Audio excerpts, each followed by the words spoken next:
¿Cómo están, chicos? Buenas tardes. Buenas tardes, doctora. Buenas tardes, doctora. Buenas tardes, doctora. Muy bien. Hay poca asistencia, pero vamos a empezar de una vez con la clase, ¿ya? Igual les voy a ir aceptando a sus compañeros a medida que vayan entrando. Hoy vamos a hablar de lo que es el tratamiento quirúrgico en enfermedades autoinmunes. Ya hicimos la clase de rehabilitación, ¿no ve? Con ustedes. Sí, Sí, doctora. sí, doctora.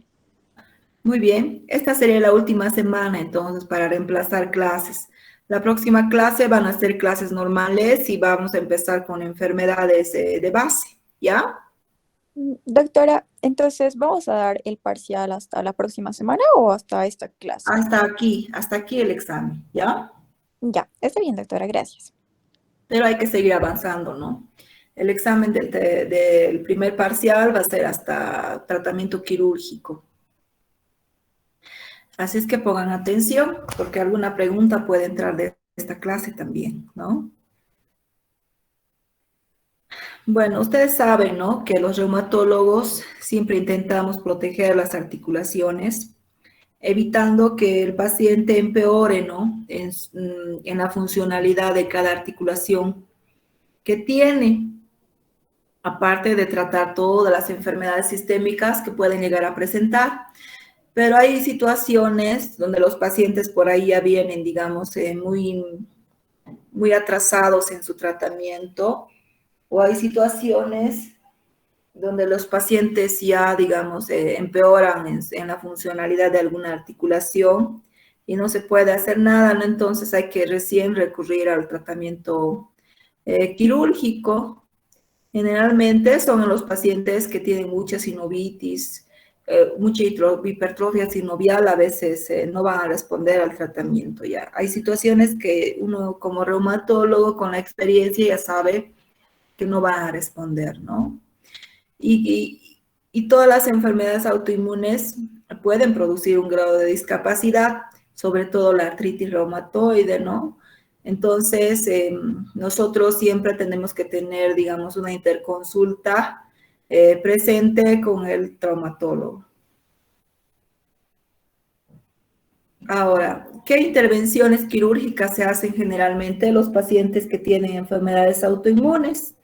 Digamos, por la hipertrofia, sobre todo de la membrana sinovial, se hacen generalmente las tenosinovectomías, las sinovectomías, la artrodesis y, las artroplastías totales, ¿ya? ¿Qué es la tenosinovectomías? ¿Qué son las tenosinovectomías? Diré. En algún momento yo les hablé de las vainas sinoviales, ¿no? Les dije que tenía membrana sinovial. Entonces, las vainas sinoviales tienen membrana sinovial. Entonces, estas pueden llegar a hipertrofiarse y no responder al tratamiento. Entonces, ¿qué se hace? Se hace la tenosinovectomía. Para eso, eso generalmente es un tratamiento quirúrgico. Tienen que liberar de toda esa membrana sinovial excedente para liberar la articulación o los tendones, ¿no? Y las sinovectomías son lo mismo, digamos. Retiran directamente la membrana sinovial de las articulaciones, en este caso, para evitar, digamos, ¿no? Que se dañen o están disminuidas en su funcionalidad por ese motivo. Yo tengo una paciente, por ejemplo, que tiene que ha hecho sinovitis de rodilla, una respondió bien al tratamiento y las infiltraciones, pero la otra no. La otra está engrosada, como si estuviera todo el tiempo inflamada, aumentando de tamaño. Entonces yo ya le he sugerido varias veces que tenemos que hacer la interconsulta con el traumatólogo, pero ella obviamente no quiere saber. Yo ya le he explicado que no es para que le hagan la prótesis, sino es para que raspen todo ese excedente hipertrofiado de membrana sinovial, ¿no? Que es más sencillo, pero es complicado igual. Los pacientes muchas veces son renuentes, digamos, a operarse cualquier cosa, tienen miedo, ¿no? Y la artrodesis es prácticamente la anulación de la articulación. Si digamos es la muñeca que no se ha anquilosado del todo, pero duele, no responde al tratamiento, está casi muy disminuida, digamos, en su función. Entonces, a veces, anulando la articulación por completo, se puede terminar, ¿no?, con el problema. Entonces, lo fijan la articulación en una sola posición generalmente. Obviamente, la articulación pierde movilidad, pero mejora, ¿no? Ahora, las artroplastías totales, en cambio, son los reemplazos articulares, ¿no? Generalmente las artroplastías totales, ¿en quiénes se aconseja? ¿En qué articulaciones se aconseja? Se aconseja en la rodilla, en la cadera, en el hombro, no muy aconsejable en pacientes reumatológicos, porque generalmente las prótesis se aflojan por la calidad de hueso que tiene el paciente, que generalmente tiene falta de calcio, todo eso, ¿no? Y en el codo tampoco se aconseja las artroplastías totales, en la muñeca y el tobillo tampoco, entonces más son para la cadera y la rodilla, generalmente la indicación es reumatología. Ahora se ha avanzado en tecnología, ustedes saben. La artroscopía es un método muy bueno, ¿no? Digamos que de alguna manera evita el cielo abierto, ¿no? Una herida quirúrgica común. La artroscopía, gracias al avance de la fibra óptica y las cámaras, puede verse todo dentro de la articulación, ¿no? Puede ver todo y maniobrar de esa manera. Hacen muchos tratamientos los traumatólogos con artroscopía. No solamente pueden hacer las sinovectomías, sino también pueden reparar meniscos, absorber cuerpos extraños que aparezcan, digamos, cuerpos libres, que son pedazos pedazos de cartílago o membrana sinovial. Pueden hacer biopsias también de membrana sinovial en caso de artritis sépticas, entonces, pero igual, digamos, sigue siendo muy invasivo, ¿no?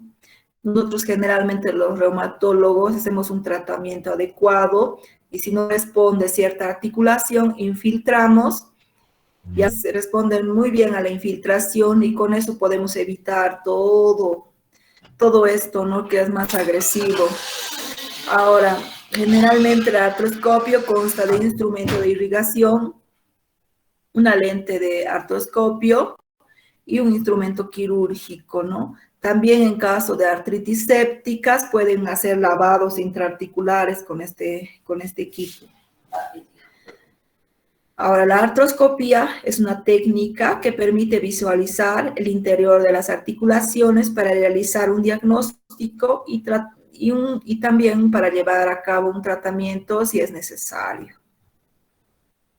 Ahora, en pacientes reumatológicos, ¿cuándo la artroscopía?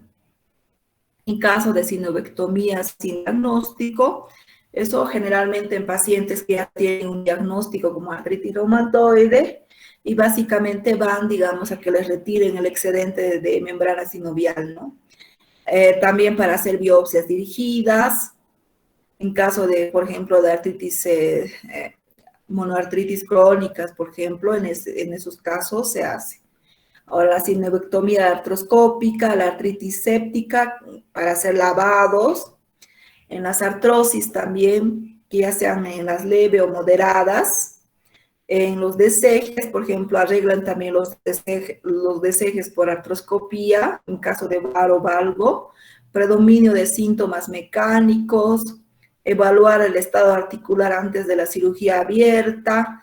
Entonces, en todas estas circunstancias se usan, ¿no?, en pacientes reumatológicos.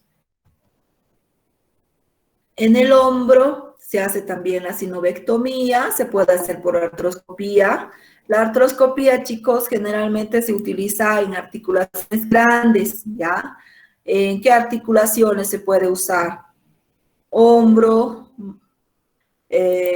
hombro, rodillas, cadera, tobillo, generalmente en esas articulaciones. En articulaciones pequeñas como la mano, generalmente es a cielo abierto, ¿no? Por cirugía común que hacen la sinovectomía. Entonces, en el caso del hombro, sinovectomía, se reemplaza protésico parcial con un componente humeral cementado, eso generalmente a cielo abierto, ¿no? Hay mejoría del dolor, pero no recuperación funcional. Tanto con la sinovectomía como con la prótesis va a haber mejoría del dolor. Solo que las prótesis en los pacientes reumatológicos a largo plazo no dan, digamos, ¿no? Generalmente se aflojan o hay una reabsorción del hueso alrededor de la prótesis, entonces, del material de osteosíntesis incluso, entonces eso puede hacer que las prótesis se aflojen o se complican con infecciones, es un problema, ¿no? En el codo lo mismo, vean ustedes una vista panorámica de lo que es la membrana sinovial. Esto es lo que normalmente retiran con el artroscopio, ¿ya? En el codo lo mismo. Hay cirugías que se pueden hacer, incluso prótesis totales, pero tienen mala evolución generalmente, ¿ya? Lo que más hacen a nivel del codo es la artrodesis, que es fusionar el hueso y, digamos, anular la articulación. ¿Eso en qué casos se opera el codo? Se opera cuando, digamos, la anquilosis del codo ha sido en extensión.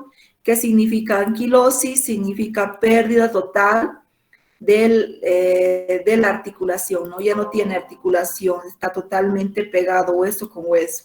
En esos casos, cuando ha ocurrido en extensión, generalmente tiene mayor discapacidad, entonces lo que hacen los traumatólogos es ponerlo en semiflexión y anulan la articulación y con eso mejora el dolor y también la funcionalidad, ¿no? No del codo, sino el hombro, digamos, reemplaza la función del codo generalmente, ¿ya? En algunos movimientos, y así el paciente no nota mucho, digamos, esa discapacidad. Ahora en las manos lo mismo, ¿no? Se puede hacer las tenosinobectomías, las sinovectomías. Generalmente el reemplazo articular de la muñeca no tiene tampoco buenos resultados en el tiempo. Se prefiere mejor la artrodesis igual, la artrodesis radiocarpiana, y a veces se anula un poco el tema de la articulación radial, ¿ya?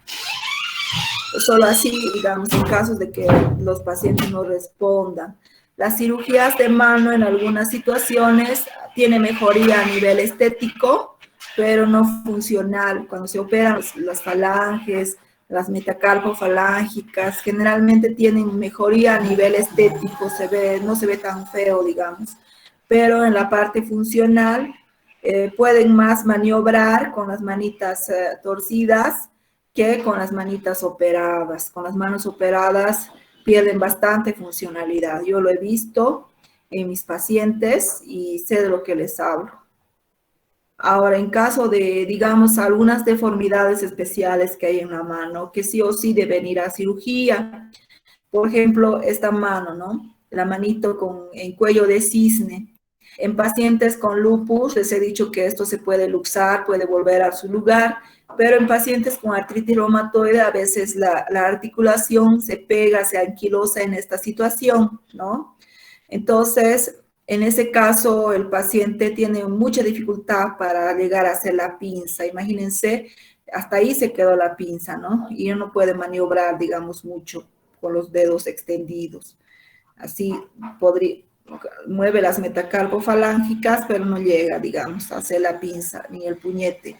Entonces, en este caso, lo que hacen los traumatólogos es hacer una artrodesis, digamos, a nivel de las interfalángicas proximales y pueden volver, digamos, a anquilosarlos, pero esta vez en flexión, ¿no? Y así los pacientes pueden recuperar la función de la pinza, digamos, pueden tener mejor funcionalidad. Eso es lo que normalmente nosotros los reumatólogos le aconsejamos hacerse al paciente. Ahora, otra situación donde sí o sí tiene que ir a cirugía son en las tendinitis de Dupuytren, ¿ya? Estas tendinitis de Dupuytren, que son el engrosamiento y el enquistamiento de los tendones flexores, puede ser de 3 o de uno solo, producen generalmente el dedo en gatillo el dedo en gatillo, ¿no? Hacen una flexión exagerada del dedo. Entonces, en estos casos, estas patologías no solo se presentan en pacientes con artritis reumatoide, en gente que trabaja, digamos, con las manos y que utiliza mucho la picota, puede tener este tipo de alteraciones en los tendones flexores y sufrir mucho de esto. Cuando el paciente solo tiene dolor y un poco de tensamiento a nivel de los tendones, se puede liberar eso con infiltraciones, ¿no? Con infiltraciones se puede mejorar y mejoran bastante los pacientes. Pero cuando, digamos, hay un descuido también de parte del paciente, entonces a veces vienen ya en este estado, en este estado ya no se puede ni con infiltraciones ni con nada, ¿no? Hay que mandarlo al cirujano, el cirujano rompe el tendón generalmente para liberar la articulación, digamos, la flexión de la articulación y generalmente hace alguna especie de transferencia de tendón para mejorar la elasticidad, ¿no? Ahora, puede haber también una rotura de los tendones extensores, cuarto y quinto. En ese caso también hay que mandarlo al traumatólogo para que haga la sutura. A tiempo mejor, porque después es difícil hacer la reconstrucción, ¿no?, de los tendones. Entonces, ni bien le pasa eso, mejor hay que mandarlo rápido. Y también pueden arreglar, digamos, el caput ulnae, que es una protuberancia dorsal de la cabeza del cúbito por luxación. Entonces, eso también pueden arreglar los traumatólogos. Como les estaba comentando, las tenosinobectomías, ¿no ve? A nivel de los tendones extensores, vean, ¿no?, la formación hipertrófica de la membrana sinovial. Esto, chicos, no solamente daña la parte estética, sino que también duele y aparte no les deja, digamos, hacer bien la flexión y la extensión. Es muy doloroso. Entonces, esto lo pueden retirar con cirugía y mejoran la funcionalidad, ¿no? Acá lo mismo. Ahora, en los tendones flexores, lo mismo, ¿no? Pueden incluso producir dedos en gatillo. En general, digamos, de las manos. Y también el abductor largo y corto del pulgar, la tendinitis de Kervain. A veces solamente con infiltraciones mejoran, pero en caso de no mejoría también tiene indicación quirúrgica. Acá ven las prótesis, ¿no?, que le ponen a las interfalángicas proximales. También hay un reparo, digamos, a nivel de radio, pero no es lo aconsejable. Generalmente las cirugías de mano, ustedes vean la calidad de hueso que tiene, miren, todo osteoporótico, ¿no ven? Entonces, osteoporótico y pequeñas articulaciones, ¿no? Entonces, es la peor combinación para hacer prótesis. Generalmente los pacientes les va muy mal, ¿ya? Aquí quiero demostrarles cómo inicia una anquilosis. Acá tenemos los diferentes grados de artrosis. Grado 1, buen espacio articular y, digamos, no hay ni osteofitos, nada. Grado 2 ya se ven, ¿no?, un poquito de esclerosis subcondral, que es esta parte blanca, y tiene un poquito de osteofito. Grado 3 ya tienen un osteofito gigante, no solo a nivel del cóndilo femoral, sino también en el platillo tibial, a ambos lados. Y hay disminución del espacio articular. Esto, chicos, ¿qué es? Es una anulación completa de la articulación. A esto me refiero cuando hablo de anquilosis, ¿ya? Entonces, aquí hay una anquilosis completa, tricompartimental seguro, porque por arriba el tercer compartimento lo hace la rótula. Entonces, hay una anulación. Estas dos etapas de lesión a nivel del hueso generalmente no van a revertir. Por ahí lo puede prolongar para que no llegue a esto con pedirle al paciente que baje de peso, hacer una infiltración, hacer infiltraciones con ácido hialurónico, por ahí puede todavía, ¿no?, funcionar un tiempo o tal vez no también, porque ya debe haber frote de la articulación, sobre todo cuando el paciente deambula. Entonces todo el tiempo se va a inflamar, le va a doler y está mucho peor porque aparte de tener mucho dolor, debe tener poca funcionalidad en la articulación, debe tener tal vez totalmente abolida la flexión y la extensión también, ¿ya? Entonces, no va a mejorar nunca, ni con tratamiento, ni con biológico, con nada. Acá la única solución es la prótesis, ya es mentira que le van a ayudar a abrir el espacio, eso no es verdad. Es la prótesis la única solución. Entonces, esas son las articulaciones anquilosadas.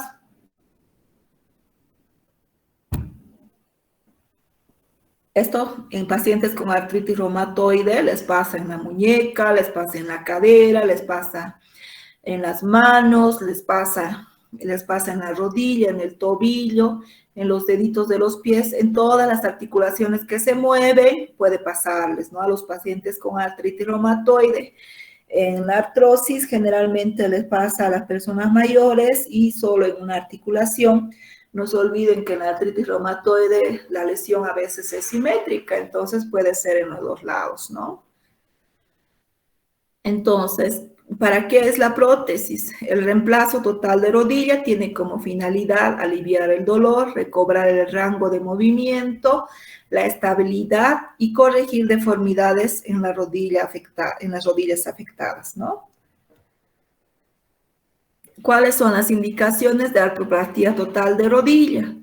1. Artrosis y artritis con dolor o incapacidad severas, trastornos degenerativos biotricompartimentales, rodillas que no cumplen los requisitos para una sinovectomía o osteotomía o prótesis unicondilias, estado neurológico y vascular satisfactorio, rescate de cirugías fallidas en caso de artroscopías, sinovectomías, osteotomías o prótesis unicondilias, ¿no? Generalmente las prótesis en unicondilias no funcionan en pacientes con enfermedades inflamatorias.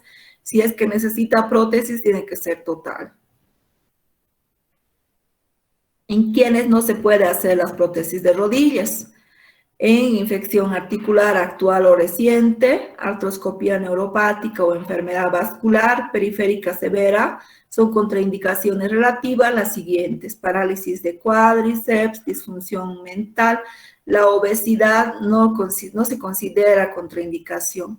No se considera, pero igual antes de la cirugía de rodilla es conveniente que baje unos kilos, ¿no? Si está pesando más de 100 kilos, el traumatólogo no le va a hacer igual la cirugía. Entonces, ¿de qué consta la prótesis de rodilla? Tiene un componente tibial, un componente femoral y un componente meniscal. Y ahora las artrosis de cadera o las artritis de cadera también pueden provocar una artrosis, una anquilosis, ¿no?, a nivel de la cadera. Entonces, cuando hay una anquilosis de cadera, generalmente el paciente tiene dificultades para deambular, porque lo que sí dificulta la marcha por completo es el problema de la cadera, ¿ya? Y no se olviden, en pacientes con artritis reumatoide, generalmente a veces el compromiso es bilateral, es simétrico, ¿no ve? Entonces, a veces necesitan prótesis de cadera bilateral. ¿Para qué? Esta técnica consiste en la reconstrucción y reemplazo de fémur mediante un implante protésico, en la restauración de los movimientos y aliviar el dolor ocasionado por fracturas o necrosis, ¿no? En realidad, lo que se pretende, sobre todo al paciente con una prótesis de cadera, es devolverle de nuevo la marcha, ¿no? Porque es una discapacidad muy grande el no poder deambular. Entonces, pueden ser artroplastías completas o parciales de cadera, ¿no? Generalmente las artroplastías parciales tienen menos tendencia a luxarse, pero con el tiempo ahí pueden hacer más gasto también a nivel del acetábulo, ¿no? En enfermedades autoinmunes, o sea, en prótesis de cadera de pacientes reumatológicos se considera siempre completas, ¿ya? Ahora, indica en quiénes se puede hacer, digamos, ¿no? Generalmente artrosis en etapas avanzadas, artritis inflamatorias, artrosis, osteonecrosis de la cabeza del fémur, fracturas desplazadas de cuello de fémur, tumores, secuelas de artritis postinfecciosas. Entonces, en todos ellos a veces está indicada la prótesis. No se puede hacer, digamos, en pacientes con demencia senil, riesgo quirúrgico elevado, trombosis venosa profunda e infecciones previas. Ahora, las cirugías en los pies, igualmente se puede hacer la sinovectomía a nivel del tobillo, se puede hacer las tenosinovectomías a nivel de los tendones flexores y extensores. Las cirugías así con prótesis, con material de osteosíntesis, solo en caso de fracturas, ¿no? No está muy recomendado, digamos, porque sí, son muy dolorosas y además la mala calidad del hueso, ¿no? También del tobillo se puede hacer reemplazo protésico, pero no muy recomendado porque el tobillo es una articulación que soporta más peso, mucho peso, digamos, y con el tiempo pueden aflojarse o pueden reabsorberse, digamos, el hueso que lo rodea y tener mala evolución. Lo que sí se aconseja a nivel del tobillo es la artrodesis, que es la anulación completa de la articulación. Pierde la movilidad, pero ya no duele. Ahora, ¿de qué otras fracturas se ocupan los especialistas, ¿no? Los traumatólogos de las fracturas osteoporóticas, ¿no? Ya les he dicho, los traumatólogos también se especializan en cadera, se especializan en rodillas, se especializan en columna también, ¿ya? Entonces, ¿en qué casos puede producirse fracturas por osteoporosis? Generalmente son traumas de baja energía, con omisión en foco epifisiario o metafisiario, fracturas diafisiarias u oblicuas o espiroideas largas, fracturas por acuñamiento a nivel de las vértebras, generalmente ese tipo de fracturas, ¿no? Son fracturas que generalmente son por caída de su propia altura. Entonces, estas fracturas pueden ser en 3 lugares, más que todo, cadera, columna y mano, ¿no? La fractura de Colles, del tercio distal del radio, y radio y cúbito puede ser, los dos, ¿no? Entonces, las fracturas por acuñamiento a nivel de las vértebras se refiere a la disminución de tamaño de las vértebras, ¿no? Que es algo que pasa en los pacientes con osteoporosis. Acá, por ejemplo, podemos ver ejemplos. Acá está casi de tamaño normal, acá ya está disminuida de tamaño, ¿no ven? La siguiente más disminuida de tamaño todavía. Esto ya es se considera ya una fractura. Después está un poquito disminuida, pero casi de tamaño normal. Esta está igual, disminuida de tamaño. Vean ustedes, ¿no? Así se van deformando las vértebras, también a nivel dorsal, y por el peso del cuerpo se hacen cifosis, ¿no? Ahora, a veces el paciente osteoporótico levanta algún peso en exceso, entonces puede sufrir un aplastamiento de 3, 4 vértebras en uno, ¿no? Entonces, bien, vean la importancia de tratar la osteoporosis, hay que tratarla siempre, ¿no?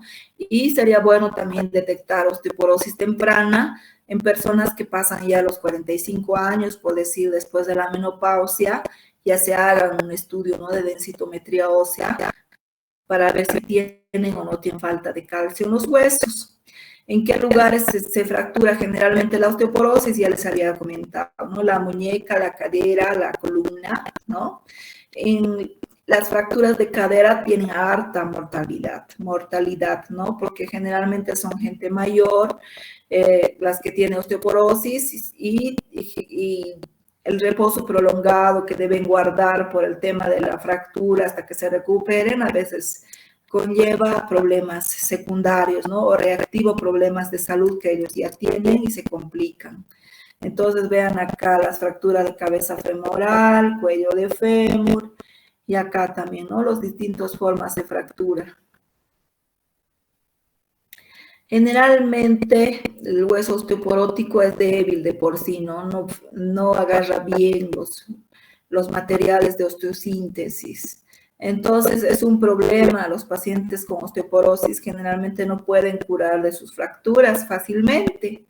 ¿Qué nos dice un poco la literatura? Miren, las fracturas consolidan, pero pueden tardar más que en hacerlo.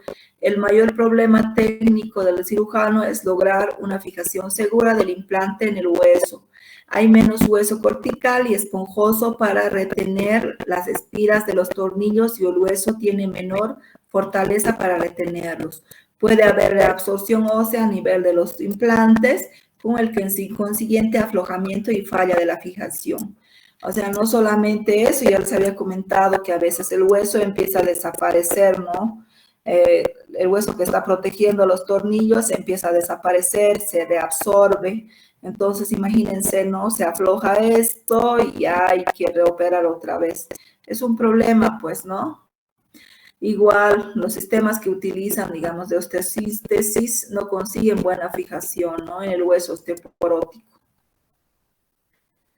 Ahora, los reemplazos articulares pueden ser parciales, pueden ser totales, pero de cualquier modo siempre va a ser un poco más complicado en un paciente con osteoporosis.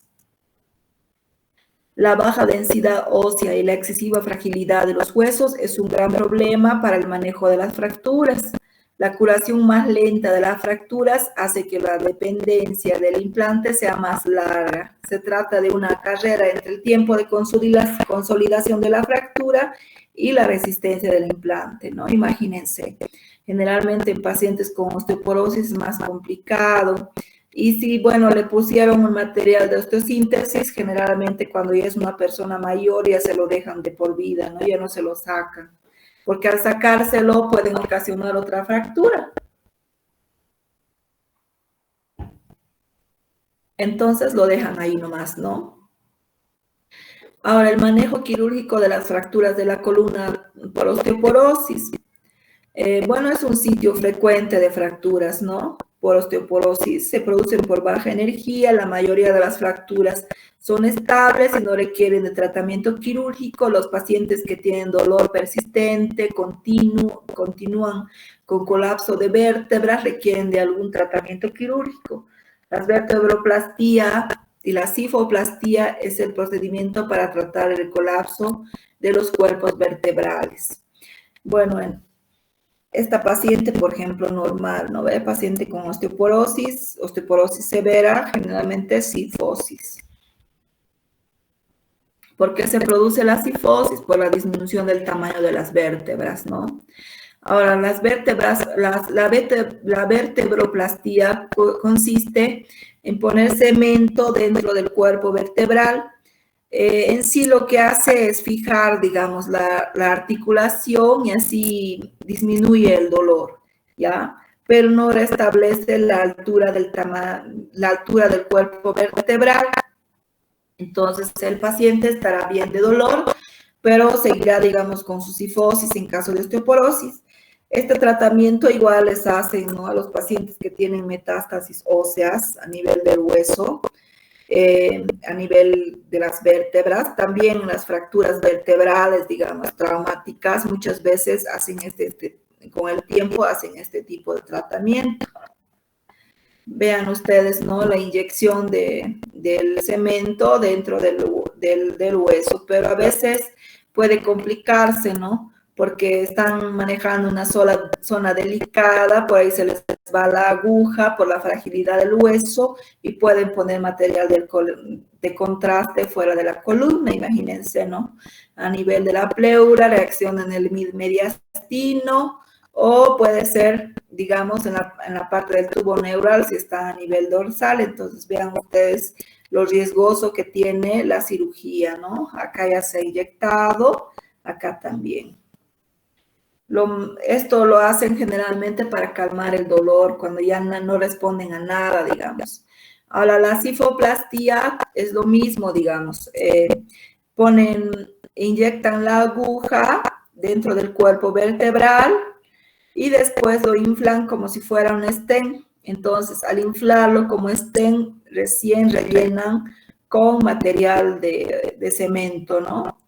Y esto lo que hace no solamente mejora, digamos, el dolor, sino también restablece el tamaño de las vértebras y puede disminuir incluso la cifosis, o sea, el paciente después de este tratamiento hasta va a crecer 2 centímetros, ¿no? Entonces, acá vean estas imágenes después de las cifoplastías. Esta es una vértebra, miren, con mucha osteoporosis, miren el tamaño, ¿no? Totalmente fracturado, pequeñito. Entonces, ahí han entrado y luego lo han restablecido en tamaño, miren ustedes, y ahora está un poquito más grande, ¿no? Ha ayudado un poco y le han hecho eso en varias vértebras, porque lamentablemente en osteoporosis no se compromete una nada más, pueden ser todas las vértebras incluso, ¿no?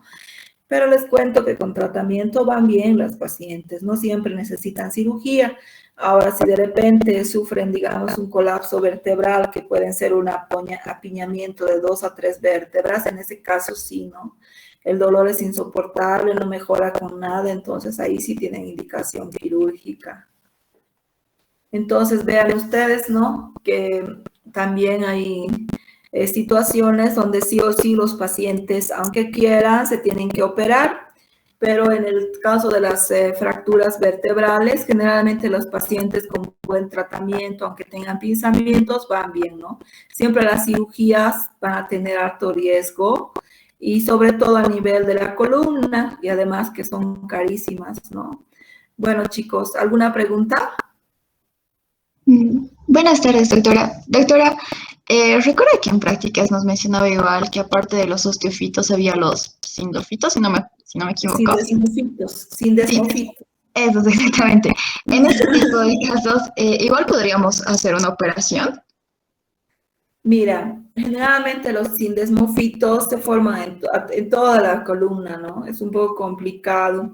Hay tratamientos, digamos, que se hacen súper agresivos en pacientes con espondilitis anquilosante, pero no he tocado ese tema porque es muy complicado la columna, porque lo que hacen generalmente es fracturar la columna para enderezarla, ¿no? Con un montón de material de osteosíntesis, porque los pacientes con espondilitis generalmente no tienen, digamos, una vértebra lesionada, tienen todas las vértebras lesionadas. En donde he visto que hacen cirugías, digamos, a nivel de la columna, es cuando el paciente está, digamos, con aumento de cifosis a nivel cervical, está totalmente agachado, entonces pierde la mirada horizontal, entonces eso tratan de corregir, o a nivel de la columna, digamos, son cirugías sumamente agresivas las que les hacen a los pacientes con espondilitis. Y mejor, digamos, si no está tan discapacitado, mejor no. Lo que más les hacen a los pacientes con espondilitis, eh, no tratarles de tocar la columna, sino que les hacen más las cirugías periféricas a nivel de la cadera, las rodillas, digamos, tratan de darles nuevamente la funcionalidad, ¿no? Pero sí, también se hace cirugías a nivel de la columna en pacientes con espondilitis. Está bien, doctora. Gracias. ¿Alguna otra pregunta?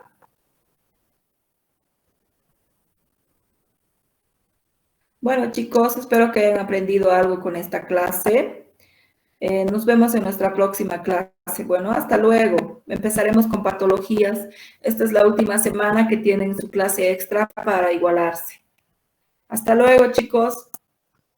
Hasta luego, doctora. Hasta luego, hasta luego. Hasta luego, doctora.